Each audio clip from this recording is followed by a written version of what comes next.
covering the entire Piedmont Triad and everywhere you are. This is WXII 12 News at 5. And right now on WXII 12 News at 5, as millions of Americans begin signing up for health care, the government shutdown is now in its 17th hour. House Republicans and Senate Democrats are standing their ground in the fight over spending, which has turned into a battle over the Affordable Care Act, also known as Obamacare. At this time, there is no compromise in sight. In a news conference held this afternoon, President Obama stood with Americans benefiting from the health care law that's become a deal breaker in the congressional budget fight. And of course, what's stranger still is that shutting down our government doesn't accomplish their stated goal. The Affordable Care Act is a law that passed the House, it passed the Senate, the Supreme Court ruled it constitutional. It was a central issue in last year's election. It is settled, and it is here to stay. 800,000 federal workers are off the job until further notice. This is the first government shutdown in 17 years. And Senator Richard Burr says due to the government shutdown, his offices in North Carolina are closed, including his office in Winston-Salem.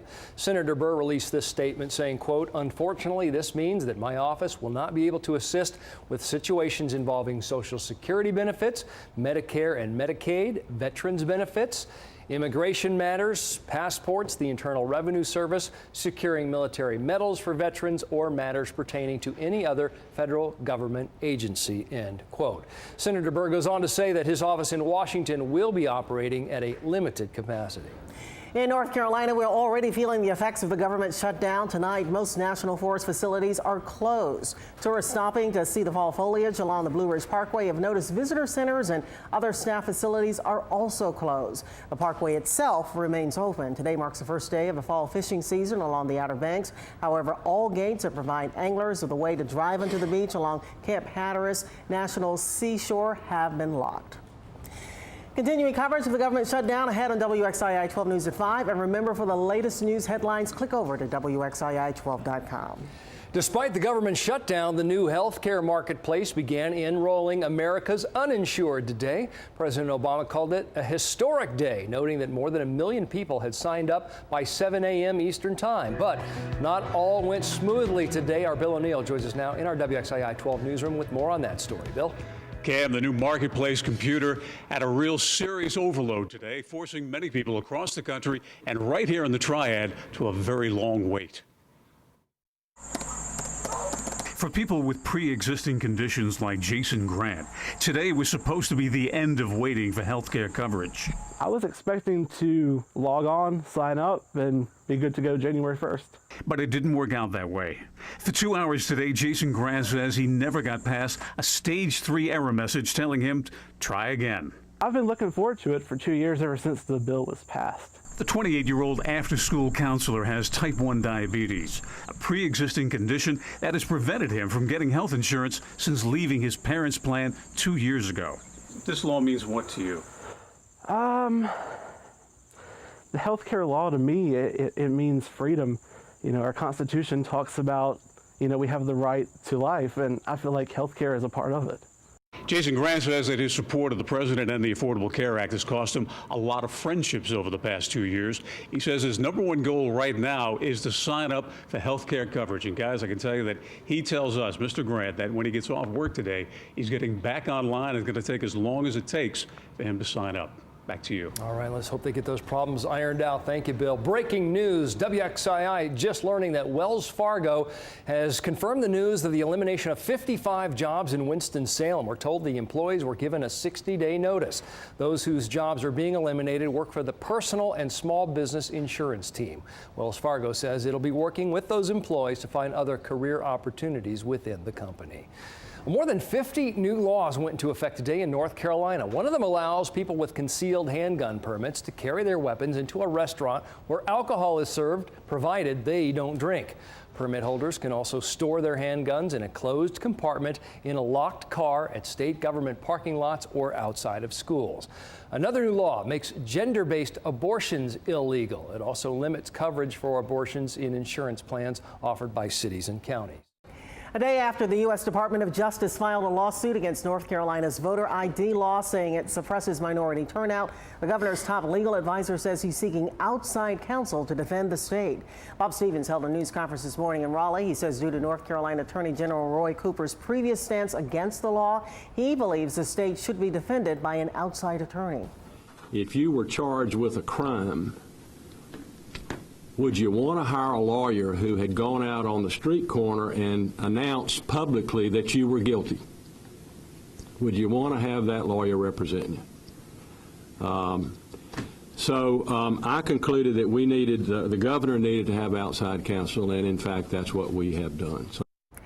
Governor McCrory has retained at taxpayers' expense a South Carolina lawyer with close ties to the Republican Party who bills $360 an hour. Cooper said today it is his duty as both an elected official and legal professional to vigorously defend the state in court, even if he personally disagrees with arguments made by his office. A reward's on the table tonight for information involving the murder of a High Point teenager. Back in March, the body of 18-year-old Dorian Jackson was discovered in Lake Townsend in Greensboro. He'd been missing since January. Governor McCrory is now offering a $5,000 reward for information that leads to an arrest and a conviction. An investigation is now underway after a train derailment in Rockingham County. The sheriff's department there says it happened just before 10 o'clock this morning at Ruffin Road and Lick Fork Creek Road. We're told that 2 cars hauling grain left the tracks, but no one was hurt. What a beautiful way to start October. We have mostly sunny to partly cloudy skies out there. Temperatures, though, feel a little bit more like late summer or maybe early September as we are into the 80s over many of our communities. Now, the temperatures actually cooled off just a little bit in Greensboro right now. We're at 78 degrees. We've got a calm wind out there, and we've got considerable sunshine. The highs, though, today up and over 80. We were at 80 at Winston-Salem, 82 at PTI Airport in Greensboro, and temperatures across the area, still a couple spots that are holding on. At 81 degrees in Burlington, we've got 78 in Yadkinville and 79 in Moxville, even in the mountains. Our temperatures are warm for October in the mid-70s. If you've got some evening plans, we have dry skies for you. Even though it's warm, low humidity, so that'll make a very mild evening for you. Temperatures will start in the upper 60s. They'll fall, or I should say upper 70s, and fall through the 60s. We'll look ahead at the rest of the week's forecast coming up. A registered sex offender who was working as a youth minister at a church in Winston-Salem has been convicted. 53-year-old Stephen Johnson has pleaded guilty to working with children and being in a place where children were present. He had been serving as youth minister at St. Mark Missionary Baptist Church from July of 2012 to February of this year. Johnson was married to the pastor's daughter. He was convicted in 2001 in North Dakota for an incident involving a 14-year-old girl.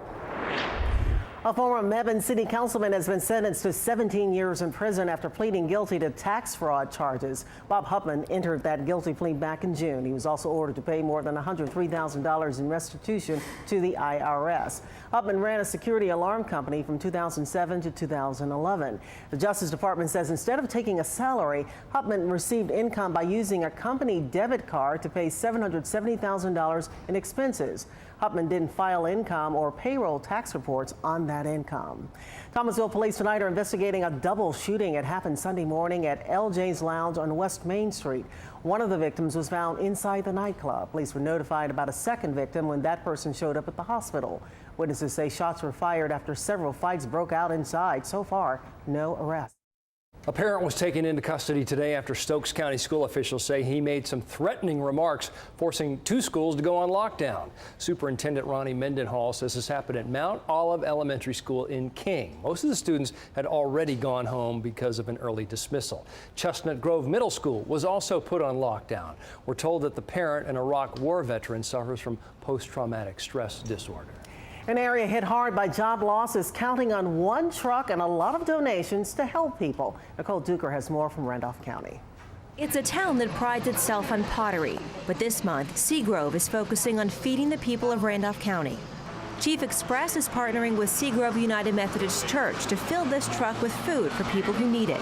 Bonnie Renfro with Randolph County Economic Development says out of more than 140,000 people who live in Randolph County, more than 6,500 are registered as unemployed. In the last 2 years, we've lost 650 announced job losses, and that's 650 families that have lost their source of income. Some good news, this will be a new grocery store and eatery in Seagrove. It'll be locally owned and should create 6 jobs. But right next door sits a symbol of unemployment, a rundown business. Daryl Von Cannon, chairperson of Christians United Incorporated of Southern Randolph County, says people who need work need food, and it's hard to watch. To see somebody 90 years old apologizing to you because they need help, that's what's sort of heartbreaking. But you can help by filling this truck with food and cash donations. This truck will be here in Seagrove every Saturday in October from 8 to noon. In Seagrove, I'm Nicole Duker, WXII 12 News. And that truck is on the corner of Broad Street and East Main Street. For more information, just click over to WXII12.com. I'm Nicole Killian in Washington, where new healthcare exchanges are open for business in spite of the shutdown. I'll show you how to navigate the system next. And we're getting answers to your questions about the Affordable Care Act. If you've got a question, send it in to WXII12.com. And there's some traffic shutdowns I'm going to let you know about when we come right back.